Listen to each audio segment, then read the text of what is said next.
శ్రీకృష్ణకృత దత్తోపనిషత్తులు 4వ అధ్యాయము ధర్మోపనిషత్ తృతీయానువాక అహింసాపరో వృక్షాదిరపి న వధ్యస్సత్వముపకారి నాశనం పాప్మ కలమావ్యపేతాః కాలభైరవస్య కాపాలికా ఏవం.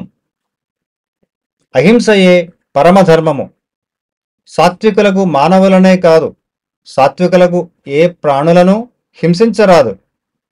గొర్రెలు, మేకలు, ఆవులు, ఎద్దులు, గేదెలు, కోళ్ళు మొదలగు పశువులను, పక్ష్యాదులను, చివరకు పచ్చదనము గల చెట్లు సైతము సాత్విక ప్రాణులే.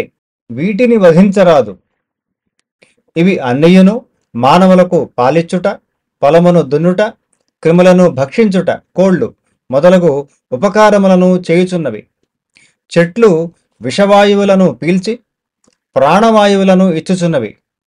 ఇట్లు ఉపకారము చేయుచున్న వాటికి ప్రత్యపకారము చేయుట అధర్మ పరాకాష్ఠ.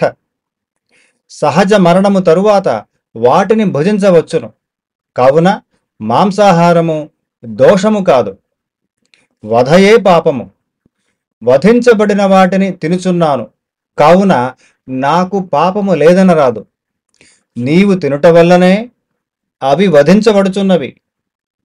వరి మొదలగు పంటలు పచ్చదనమును కోల్పోయి పంటకాలమున ప్రాణరహితములగుచున్నవి. కావున వాటిని కోయుట ప్రాణివధ కాదు. కాలభైరవుడు అధిదేవతగా గల కాపాలిక మతమున శవభక్షణము ఆచారమయ్యుండెను. కాని కాలక్రమమున కాపాలికులు మూలాచారమును త్యజించి ప్రాణివధ చేసి మాంసాహారులై ఉన్నారు. ఇట్లు కాపాలిక మతము అధర్మము కాదు. కావుననే కాలభైరవుడగు శునకములు ధర్మదేవతయగు ధేనువు కలసి ఒక చోట కూడియున్నారు.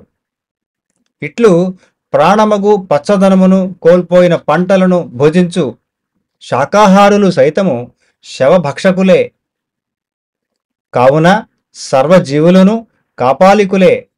సర్వజీవులకును కాలభైరవుడు గురువై ఉన్నాడు.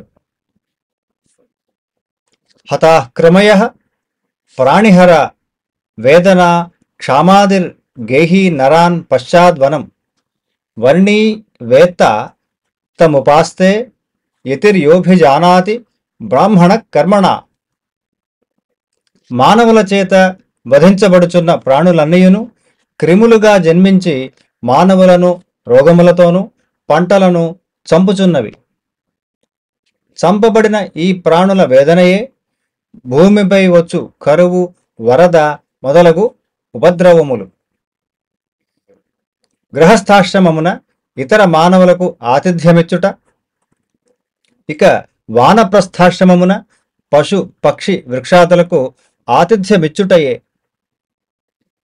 బ్రహ్మచర్యాశ్రమమున బ్రహ్మమును గురించి తెలుసుకొనుట, అనగా వేద విచారమును చేసి పరబ్రహ్మము అనగా శ్రీ దత్తస్వరూపమేనని నిర్ణయించుకొనుట. సన్యాసాశ్రమము అనగా ఆ పరబ్రహ్మమును చక్కగా మనస్సును లగ్నము చేసి ఉపాసించుట. ఇట్లు బ్రహ్మచర్య సన్యాసాశ్రమములు రెండును బ్రహ్మపరములు. గృహస్థ వానప్రస్థాశ్రమములు రెండు జగత్ అనగా లోకపరములు. బ్రహ్మజ్ఞాన సహితుడే బ్రాహ్మణుడు. బ్రహ్మజ్ఞానము బ్రహ్మము యొక్క తత్వమును తెలుసుకొనుట కాదు, అది అసాధ్యము. బ్రహ్మము యొక్క స్వరూపమును తెలుసుకొనుట అనగా గుర్తించుటయే బ్రహ్మజ్ఞానము. కావున శ్రీ దత్తుని పరబ్రహ్మముగా గుర్తించి ఉపాసించినవాడు ఏ జీవుడైనా బ్రాహ్మణుడే. ఈ గుర్తింపు జ్ఞానము లేని జీవులందరూ శూద్రులే. జన్మనా జాయతే శూద్రః కర్మణా జాయతే ద్విజః అనగా జన్మచేత జీవులందరూ శూద్రులే. శ్రీ దత్తుని బ్రహ్మమని గుర్తించి ఉపాసించు జీవుడెవడైనను బ్రాహ్మణుడే. ఇచట కర్మయనగా బ్రహ్మమును గుర్తించి జ్ఞానముతో కూడిన ఉపాసన కర్మయని అర్థము. త్రిగుణముపవీతం తస్య సంజ్ఞా న యతి స్త్రీషు జ్ఞాత్వా తం గాయతి ద్వౌ వర్ణావేవ వైశ్యో అతిథిదేవః క్షత్రియో అసతాం హంత ధర్మోయం. మూడు పోగులతో కూడిన జందెము బ్రాహ్మణునకు ఆవశ్యకమైన లక్షణము కాదు. త్రిగుణములతో కూడిన జందెము సత్వం రజః తమః త్రిగుణము కర్మలకు స్థితి సృష్టి లయములను చేయు త్రిమూర్తుల యొక్క సమన్వయమైన ఏకరూపమగు శ్రీ దత్తబ్రహ్మము యొక్క ప్రతీకయే. జందెము కేవలము ప్రతీకయే, అనగా ఒక సంకేతము. ఈ ప్రతీకను తెలిసి మనమున నిలుపుకొన్న సన్యాసి జందెమును తీసివేయుచున్నాడు. ఇది ప్రతీక మాత్రమే. కావున బ్రాహ్మణ స్త్రీలు ఈ జందెమును లేకున్నను బ్రాహ్మణులే అగుచున్నారు. బ్రాహ్మణ స్త్రీలు బ్రాహ్మణులు కాదన్నచో సంతానమునకు సంకర దోషము పట్టును. గాయత్రి అనగా కేవలము గాయత్రీ ఛందః అనగా లయతో కూడిన గానరూపమైన స్థితియే. బ్రహ్మమును గుర్తించి గానముతో ఆరాధించువాడే నిజమైన బ్రాహ్మణుడు. జన్మచేత అందరూ శూద్రులే. ఆరాధన గానకర్మ చేత ఎవడైనను బ్రాహ్మణుడే. ఇట్లు అజ్ఞాని శూద్ర, జ్ఞాని బ్రాహ్మణ అని రెండు కులములే ప్రధానములు. ఇక సంపదను సేకరించి సాధు ప్రాణులకు యోగ్యులకు భాగవతోత్తములకు ఆతిథ్యమిచ్చువాడే వైశ్యుడు. అధర్మపరులకు అపకారము చేసి ధర్మస్థాపన చేయువాడే క్షత్రియుడు. ఈ విధముగా వర్ణాశ్రమములను కేవలము జన్మచేతను బాహ్య లక్షణముల చేతను గుడ్డిగా నిర్ణయింపక తత్వపరముగా నిశ్చయించుటయే వర్ణాశ్రమ ధర్మస్వరూపమని తెలియవలెను.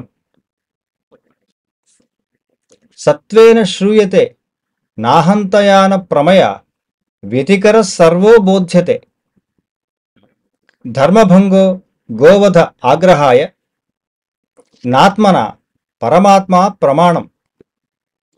నీవు చేయునది ధర్మమా అధర్మమా అనునది నీ అంతరాత్మయే నీతో స్పష్టముగా పలుకుచుండును.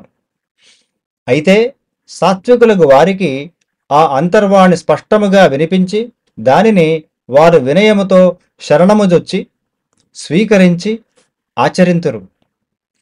రజోగుణ తమోగుణములు కలవారు ఆ అంతర్వాణిని వినలేరు. విన్నను అహంకారముతో రజోగుణులు ఆదరింపరు, తమోగుణులకు వినపడదు. కావున అజ్ఞానముతో ఆచరింపరు.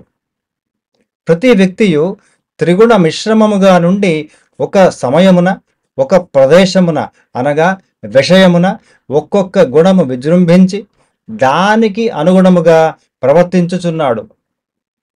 కావున అందరి కొరకును శ్రీ దత్త పరబ్రహ్మము అవతారమునెత్తి ధర్మమును బోధించుచున్నాడు. ధర్మము లేనిది బ్రహ్మము లభించదు. ఆయనకు వినోదకరముగు ఈ విశ్వనాటక రంగస్థల మర్యాదయగు ధర్మమునకు భంగము కలిగించువాడు ఆయన ఆగ్రహమునకు గురియగును.